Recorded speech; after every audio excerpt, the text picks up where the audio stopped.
பீகிரூர் சொந்தங்களுக்கு வணக்கம். இன்னைக்கு நேர்காணல நம்மளோட இருந்திருப்பவர் அரசியல் விமர்சகர் திரு வாசுதேவன் அவர்கள். அண்ணா வணக்கம்.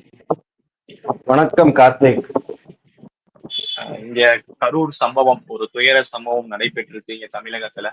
அது பரபரப்பா அரசியல் ரீதியா போயிட்டு இருக்க சமயத்துல இன்னொன்னு ஒரு பேசு பொருளா சமூக வலைதளங்கள்ல பார்க்கப்படுது. என்னன்னா, முன்னாள் உள்துறை அமைச்சர், நம்ம பெருமையா தமிழகத்தில இருந்து போனவர், அவர் ஒரு அதிர்ச்சியான தகவல், அதாவது ஒரு இன்டர்வியூல, தொலைக்காட்சி இன்டர்வியூல சொல்லியிருக்காரு. என்னன்னா, 21/11 அந்த அட்டாக், அத பாகிஸ்தானுக்கு எதிர்வினை நாங்க ஆட்டாம இருந்ததுக்கு காரணம் யுஎஸோட பிரஷர். அப்ப அமெரிக்கா பிரஷர் பண்ணனாலதான் எங்களால எதிர்வினை ஆற்ற முடியவில்லை அப்படின்னு சொன்னதா அவரோட சின்ன கிளிப்பிங் சமூக வலைதளங்கள்ல பெரிய வைரலா போயிட்டு இருக்கு. அவர் என்ன சொன்னார், அந்த முழு விவரம் பற்றி? வணக்கம். நான் இந்த சம்பவம் நடக்கும்போது மகாராஷ்டிராவில் தான் இருந்தேன், பணியில இருந்தேன். ஆனா மும்பைல நான் இருக்கிற நல்ல வேலை தப்பிச்சுட்டேன். ஏன்னா அன்னைக்கு சத்ரபதி சிவாஜி டெர்மினஸ்ல 76 பேர் செத்து போயிருக்கிறாங்க. சும்மா அப்படி நின்ன இடத்துல சுட்டுக்கிட்டு இருந்தான் அந்த அஜ்மல் கசாப் அப்படிங்கிறவன். நம்மளால ஒரு மறக்க முடியாத ஒரு காட்சி அந்த காட்சி. அந்த பேக் பேக் வச்சுட்டு அந்த கையில ஒரு ரிவால்வர் ஸ்டன்கன் மாதிரி ஒண்ணு வச்சுக்கிட்டு டக்கு டக்குன்னு சுட்டுக்கிட்டு இருக்கிறத நம்ம பார்த்தோம். அதே மாதிரி டாட்டாவுடைய அந்த ஹோட்டல் இருக்குது இல்லையா, ரொம்ப ஃபேமஸ் ஹோட்டல், அந்த ஹோட்டல் அப்படியே பத்தி எரிஞ்சுக்கிட்டு இருந்து அதையும் நம்ம பார்த்தோம். இதெல்லாம் மறக்க முடியாத சம்பவங்கள். எப்படி அமெரிக்காவுக்கு இந்த இரட்டை கோபுர தாக்குதல், அந்த இரட்டை கோபுரத்துல நடுவுல ஒரு ஏரோப்ளைனை விட்டு அடிச்சானுங்க பாருங்க, ஒசாமா பின் லாதன். அது மாதிரி அது எப்படி அவங்களால மறக்க முடியாதோ, இந்த சம்பவத்தை என்னால மறக்க முடியல. நம்ம நாட்டு மக்களுடைய அனைவருடைய ஆன்மாவையும் ஒதுக்கிய ஒரு மிகப்பெரிய சம்பவம். அதுல கிட்டத்தட்ட 250 பேர் செத்து போயிருக்கிறாங்க. அதுல 3-4 போலீஸ் அதிகாரிகள் இறந்துட்டாங்க ஷூட்டிங் பண்ணிட்டு. அங்க அவங்க சத்ரபதி சிவாஜி டெர்மினஸ்ல இருந்து வெளியில போகும்போது Times of India, Indian Express, அவங்களுடைய ஆபீசஸ் எல்லாம் இருக்கும். அது வரைக்கும் வந்திருந்தாங்க. டைம்ஸ் ஆஃப் இந்தியா ஆபீஸ்க்குள்ள கூட நுழையறதுக்கு முயற்சி பண்ணாங்க. ஆனா சமூகம் அவங்க தப்பிச்சுட்டாங்க. அதுக்குள்ள பின்னால இருந்து சைரன் கேட்டுக்கிட்டு கார் வந்தது. அதெல்லாம் நம்ம எப்படி என்னால மறக்கவே முடியாது சார் அந்த ஒரு சம்பவத்தை.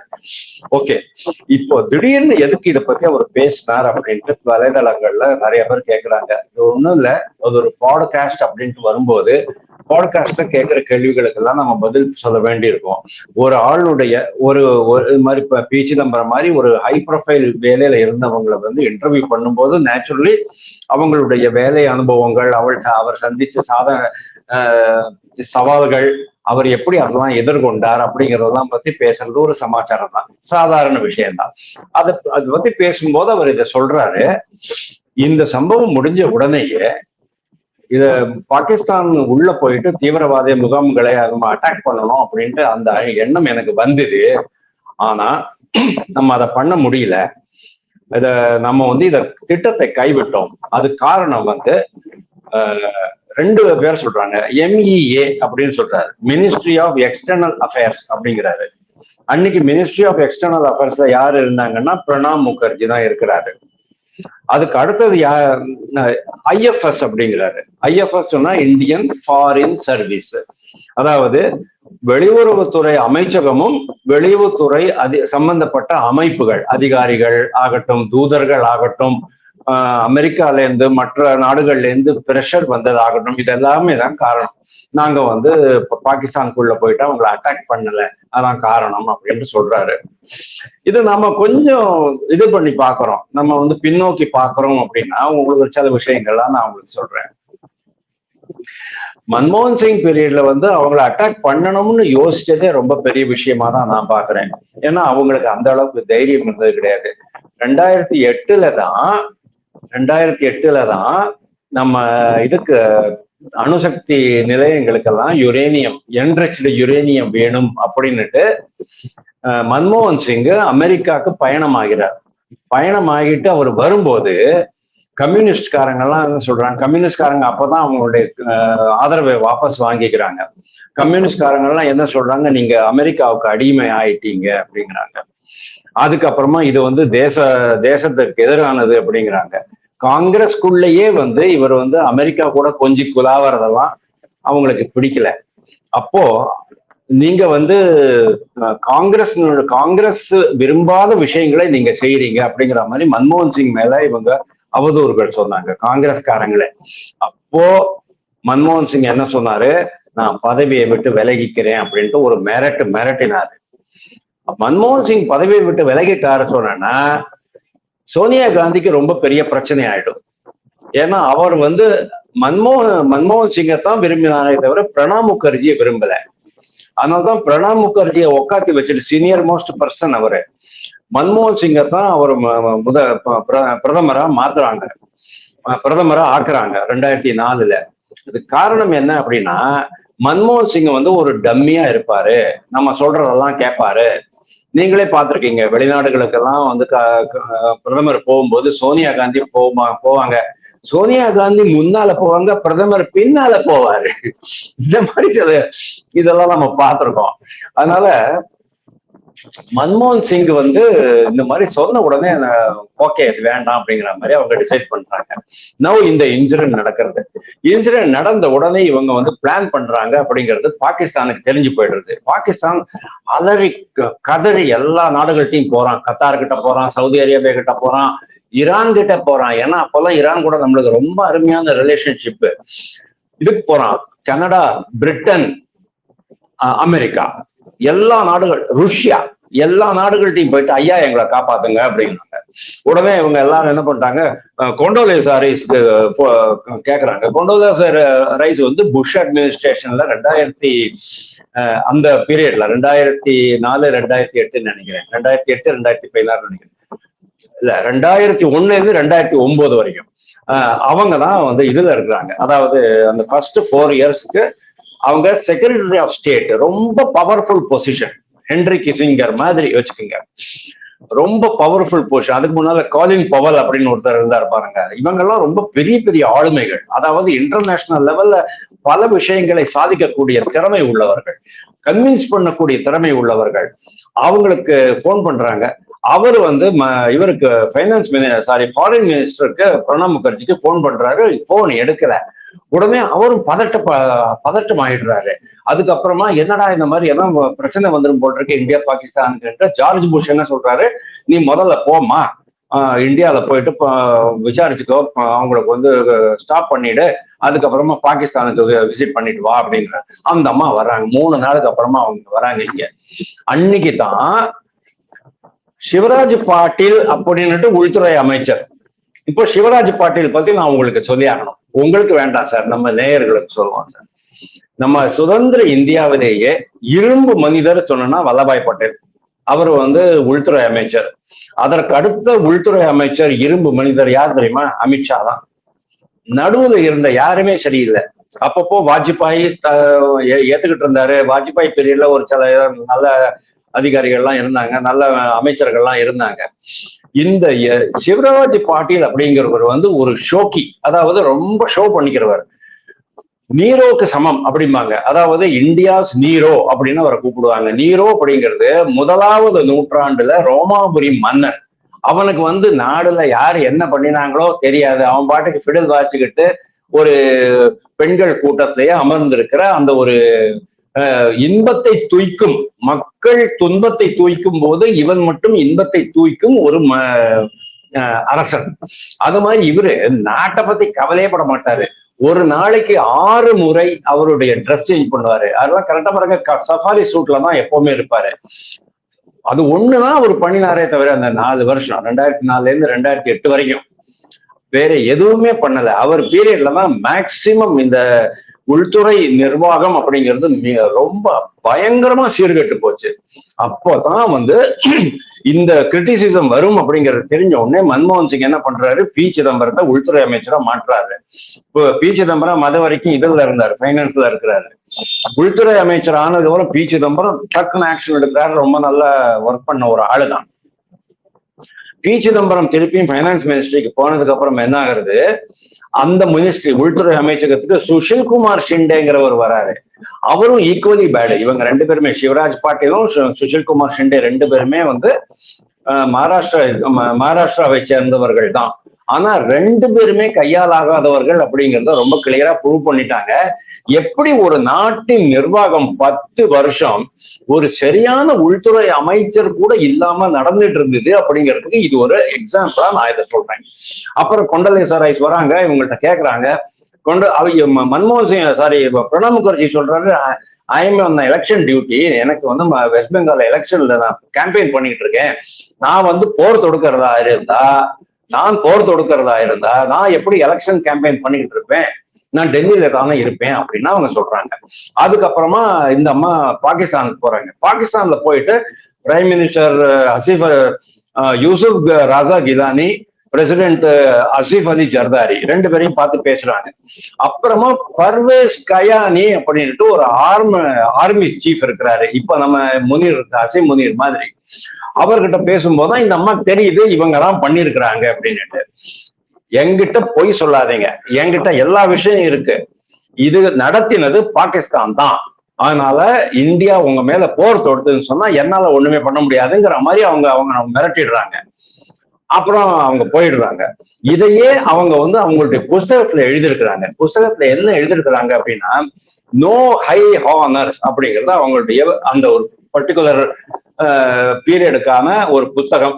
அந்த புத்தகத்துல ரொம்ப கிளியரா என்ன எழுதுறாங்க, எனக்கு தெரிந்த வரை, நான் அப்படியே படிக்கிறேன், எனக்கு தெரிந்த வரை இந்தியா தலைவர்கள் தற்போது உள்ள சூழ்நிலையின் சூட்டை தணிக்கத்தான் விரும்புகிறார்கள், போர் செய்ய விரும்பவில்லை. பாகிஸ்தான் இந்த விஷயத்தில் பாராட்டத்தக்க விதத்தில் நடவடிக்கை எடுக்க வேண்டும் என்று இந்தியா தலைவர்கள் விரும்புகிறார்கள். இதற்கு பாகிஸ்தான் பொறுப்பு ஏற்க வேண்டும் என்று விரும்புகிறார்கள். பாகிஸ்தான் தீவிரவாதிகளை பாகிஸ்தான் அடையாளப்படுத்தி கண்டறிந்து அவர்களை சட்டத்திற்கு முன் நிறுத்த வேண்டும் என்று இந்திய தலைவர்கள் விரும்புகிறார்கள் அப்படின்னு தான் எழுதியிருக்கிறாங்க. அப்படின்னா என்ன அர்த்தம், ஓரளவு இவர் சொன்னது பாதிதான் ரைட்டு, பாதி தப்பு. அதாவது அமெரிக்க இது இருந்தது, அமெரிக்காவுடைய தலையீடு இருந்தது, இல்லாம இல்லை. ஆனா இவங்க ஒட்டுமொத்தமா அவங்க போருக்கு போகலைங்கிறத அவங்க இது பண்றாங்க. கிட்டத்தட்ட இதே மாதிரிதான் பிரணாப் முகர்ஜியும் ரொம்ப கிளியரா அவர் எழுதியிருக்கிறாரு. இந்த மாதிரி வெளிநாடுகள்ல இருந்து பிரஷர் வந்ததுனால நம்ம இந்த முடிவை நாங்க கைவிட்டுட்டோங்கிற மாதிரி அவருடைய சுயசரிதையில பிரணாப் முகர்ஜி எழுதியிருக்கிறாரு. நோ, அவங்க வந்தாங்களோ இல்லையோ, அவங்க சப்போஸ் வரல அப்படின்னாலும் கூட என்னுடைய பாயிண்ட் என்ன தெரியுமா, இவங்க எல்லை தாண்டி பாகிஸ்தானுக்குள்ள போயிட்டு எல்லாம் பண்ற அளவுக்கு அவங்களுக்கு தைரியம் இருக்குல்ல. என்ன காரணம் அப்படின்னு கேட்டா, பிரைம் மினிஸ்டர்ங்கிறது மன்மோகன் சிங் தான் அபிஷியலி. அன்அபிஷியலி யார் இருந்தாங்க அப்படின்னு சொன்னா இவங்க இருந்தாங்க, நம்ம சோனியா காந்தி அம்மா தான் இருந்தாங்க. சோனியா காந்திக்கு ஏதாவது ஒரு நல்ல பதவி கொடுத்து வைக்கணும் அப்படிங்கிறதுனால அவங்க நேஷனல் அட்வைசரி கவுன்சில் அப்படின்ட்டு ஒரு புதிய அமைப்பை ஏற்படுத்தினாங்க. பிரைம் மினிஸ்டருக்கு மேல இருக்கிற அமைப்பு யாரு, அதாவது சப்சிக்வெண்ட்லி நரேந்திர மோடி வந்ததுக்கு அப்புறமா அதை கம்ப்ளீட்டா கேன்சல் பண்ணிட்டு நிதி ஆயோக் NITI அப்படின்னு மாத்திட்டாரு. ஓகே, இந்த அமைப்பினுடைய தலைவரா சோனியா காந்தி இருந்தாரு. ஆனா எப்போ இருந்தாரு அதையும் சொல்றேன், இதுதான் விஷமம் நிறைய இருக்கு. சோனியா காந்தி இருந்த பீரியட் 2010 இருந்து 2014 தான். இந்த சம்பவம் நடந்தது 2008. ஆனால் அதுக்கு அந்த சமயத்துல இந்த நேஷனல் அட்வைசரி கவுன்சில்ல யாரு தலைவர்னு நீங்க செக் பண்ணி பாருங்க, கூகுள்ல கிடைக்காது. எங்க வேணா செக் பண்ணி பாருங்க, கிடைக்காது. ஆனா ஒரு அமைப்பு இருந்தது, அந்த அமைப்புல அவங்க இருந்தாங்க. அந்த அமைப்புல இந்த மாதிரி டூயல் போஸ்ட் பண்ணக்கூடாது அப்படிங்கிறதுனால அவங்க ரிசைன் பண்ணிட்டு திருப்பியும் ரேபரேலியில தேர்தல் நடந்து ஜெயிச்சுட்டு உள்ள வந்தாங்க. இதெல்லாம் நம்மளுக்கு தெரியும். அதாவது அவங்களால அங்க அந்த சேர்பர்சனா இருக்க முடியலங்கிறதுனால அதை அப்படியே காலியா வச்சிருந்தாங்க. அந்த நாட்கள்ல மன்மோகன் சிங் ஒரு பிரைம் மினிஸ்டராக என்னென்ன ஃபைல்ஸ் எல்லாம் பார்க்கணுமோ அந்த ஃபைல்ஸ் எல்லாம் முதல்ல சோனியா காந்திக்கு தான் போகும். சோனியா காந்தி வீட்லயே உட்காந்து பாத்துருவாங்க, இந்த ஃபைல்ல இப்படி ஆக்ஷன் எடுங்க, இந்த ஃபைல்ல இப்படி ஆக்ஷன் எடுங்கன்னு ஒரு குறிப்பு எழுதி அங்க வச்சிருப்பாங்க. அதைத்தான் மன்மோகன் சிங் இம்ப்ளிமெண்ட் பண்ணிட்டு இருந்தாரு. அதுக்காக தான் நான் திருப்பி சொல்றேன், மன்மோகன் சிங் எந்த மாதிரி ஆளுங்கள்லாம் எல்லாரும் அதை தான் சொல்லுவாங்க. மன்மோகன் சிங் ஒரு பொம்மை பிரதமர் அப்படின்னு சொல்லுவாங்க. சோ இதெல்லாம் நடந்திருக்கு.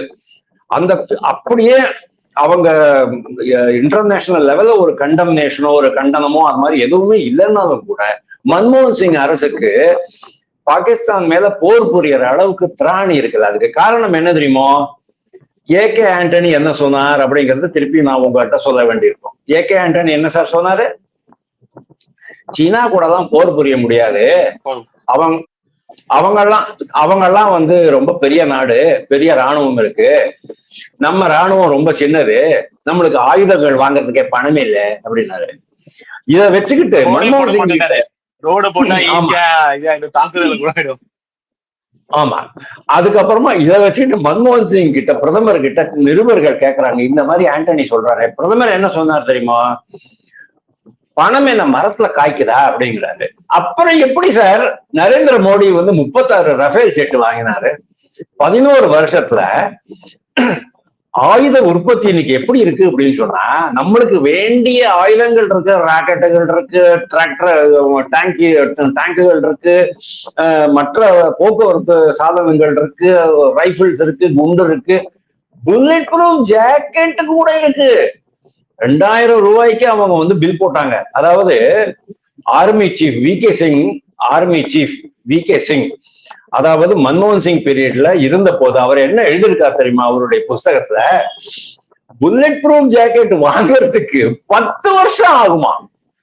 நீங்க ஆர்டர் போட்டு இவங்க ஒரு செக்யூரிட்டி கமிட்டியில போட்டு அவங்க அப்ரூவ் பண்ணி, அதுக்கப்புறம் மினிஸ்ட்ரியல் கமிட்டியில போட்டு அதை அப்ரூவ் பண்ணி மினிஸ்டர் ஆர்டர் போடுறதுக்குள்ள அந்த புல்லட் ப்ரூஃப் ஜாக்கெட்டுக்கு 3வது ஜெனரேஷன் மார்க்கெட்ல வந்துடும்.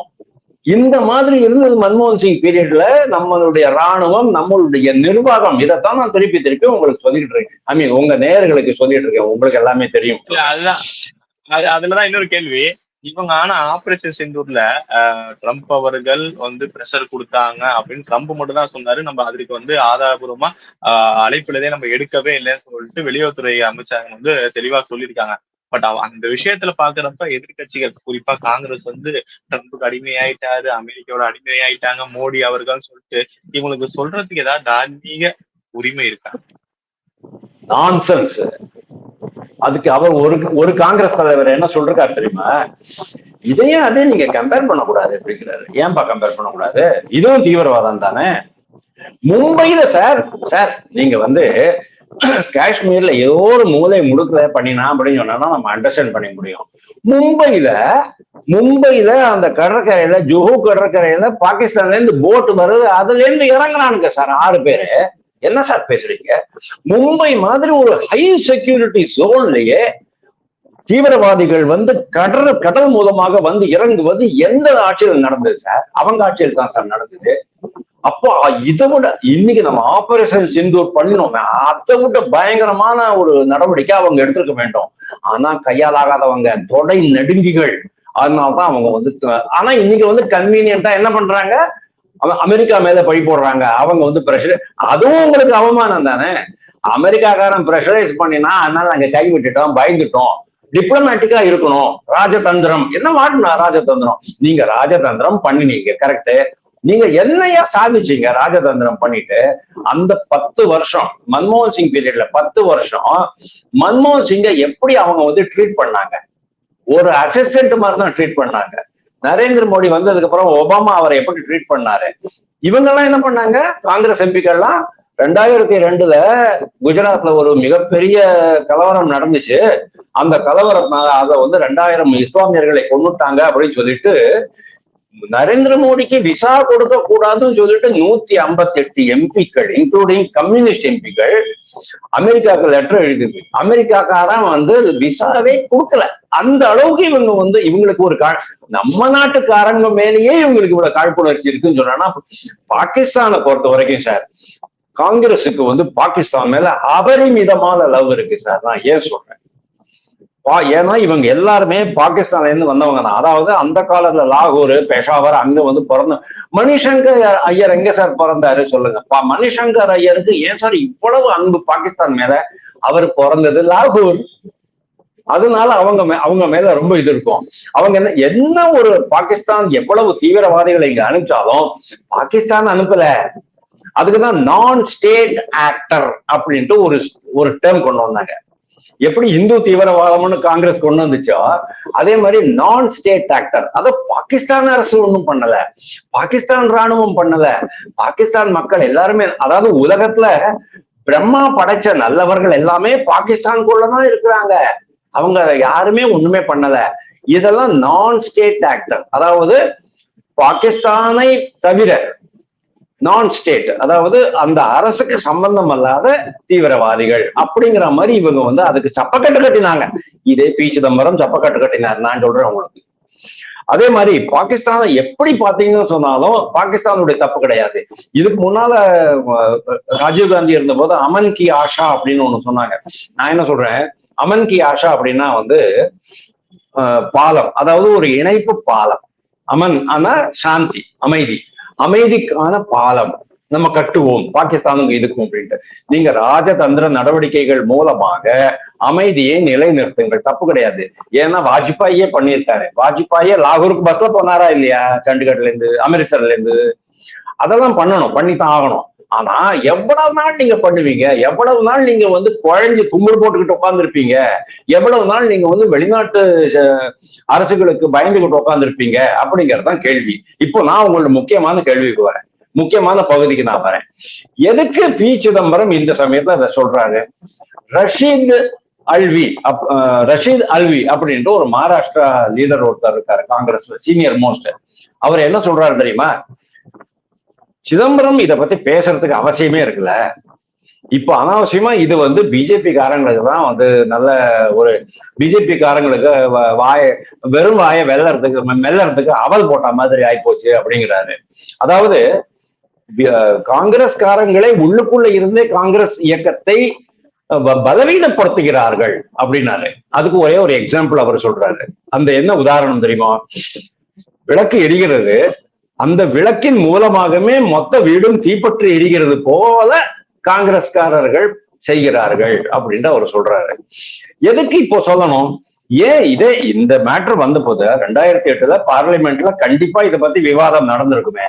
அப்போ ஏன் வெளியுறவுத்துறை அமைச்சர் பிரணாப் முகர்ஜி ஆகட்டும், உள்துறை அமைச்சர் பி சிதம்பரம் ஆகட்டும் வாயை மூடிக்கிட்டு இருந்தாங்க? அப்போ சொல்லியிருக்கணுமா வேண்டாமா? அப்போ நீங்க சொல்லாம விட்டது தவறு, தவறு இல்லையா? அதாவது உண்மையை நீங்க வேண்டுமென்றே கூறாமல் விட்டு விட்டீர்கள் அப்படிங்கிறது தவறுதான் இல்லையா? அதே மாதிரி இப்போ சொல்றதுக்கு என்ன அவசியம்? நீங்க விஜய் கட்சி கூட போக போறீங்களா, இல்ல நீங்க இண்டி கூட்டணியில இருந்து வெளியில போக போறீங்களா, அல்லது உங்களுக்கு உங்களுடைய பையன் கார்த்தி சிதம்பரம் பத்தி ஏதாவது ஒரு யோசனை இருக்குதா?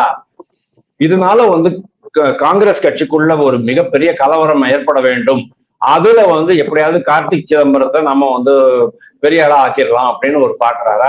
எனக்கு ஒண்ணுமே புரிய மாட்டேங்கிறது. Why should he open up like this அப்படின்ட்டு. ஆனா ஒன் திங், இவர் செல்ஃப் கோல் போட்டுக்கிட்டாரு அப்படிங்கிறதுல எனக்கு ரொம்ப சந்தோஷம் தான். தேங்க்யூ.